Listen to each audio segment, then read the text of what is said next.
कला batch पिंधिले NHM कर्मचारी। गौंदिया block रे थिबा गोष्ठी स्वास्थ्य केन्द्र रे कार्यरत एनएचएम कर्मचारी माने गतकाली 5 तारिख दिन ठारू कला ब्याच पिंधि कार्य करुछन्ते। जातीय स्वास्थ्य मिशन अधीन रे 2005 मसीहा ठारू कार्य करी आसुथिले सुधा सरकार तांकर प्रति अणदेखा करि चलिछन्ते। विगत दिन रे एही स्वल्प वेतनभोगी कर्मचारी माने कोविड समय निज जीवन को बाजी लगाई जेपरी स्वास्थ्य सेवा जोगाई देथिले ताहा आज पर्यंत एक विरल उदाहरण होई रहिछि।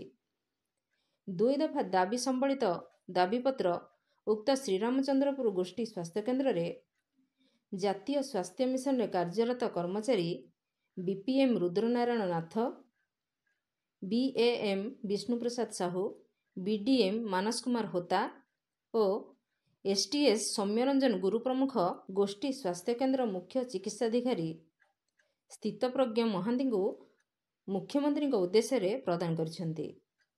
ढेंकानालरू सौम्यरंजन महांती को रिपोर्ट, नागराज न्यूज।